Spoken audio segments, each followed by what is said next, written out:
Hey, just wanted to leave a detailed comment because your video was genuinely the most helpful one I've found after looking for a new bedroom fan for like a week.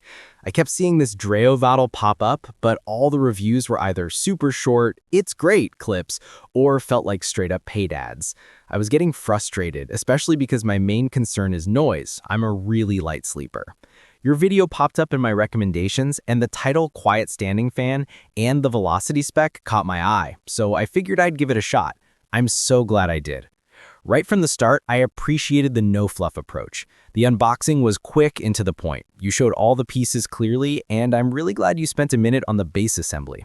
I've seen other fans where you need tools or the plastic feels cheap and you're afraid to snap it. Seeing you just click the two halves together and lock them on was a good sign. The camera work was steady and everything was in focus, which is a simple thing, but you'd be surprised how many people mess it up. Your walkthrough of the controls in the different modes was excellent. The remote is a big plus, and you showed its range decently well. But the best part was your demonstration of the natural and sleep modes.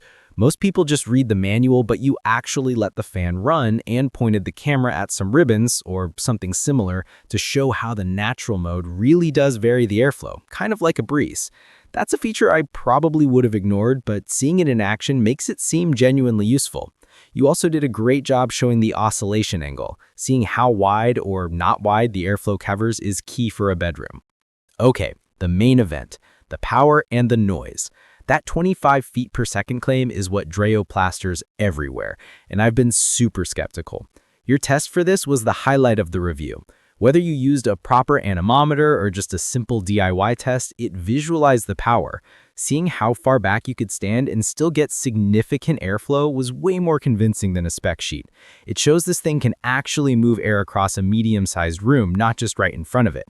But honestly, the audio on this video is what sold me. This is where your review blows everyone else's out of the water. My biggest fear is getting a fan that has a high-pitched whine or a motor hum. When you started the noise test, I could tell you made an effort to create a quiet environment. You probably used an external mic, right? Because the quality was fantastic. You took us through each fan speed from 1 up to 4 and just let it run for a few seconds. The difference was so clear. On level 1, it's basically just a whisper, exactly what I was hoping for. Even at max speed, it sounded like a smooth whoosh of air, not a mechanical grind.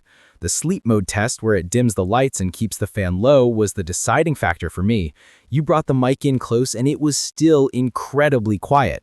Thank you for putting in the effort on the audio. It's the most important part of a quiet fan review, and you nailed it. This video is already an A+ in my book, but if you're looking for feedback for future reviews, I have a couple of tiny thoughts. When you were doing the noise test, it would have been awesome to have some on-screen text showing the actual decibel or dB levels you were recording. Even if it's just from a phone app, it helps to have a visual number to go with the sound.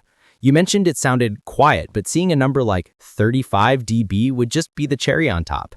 And honestly, this is more of a long-term thing. I wonder how hard this fan is to clean. Tower fans are notorious dust magnets.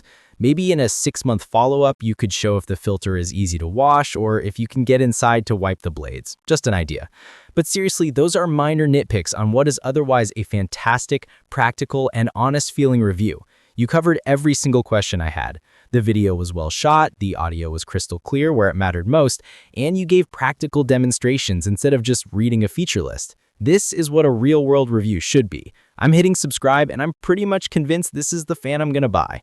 Thanks for saving me a ton of time and potentially a bad purchase. Cheers!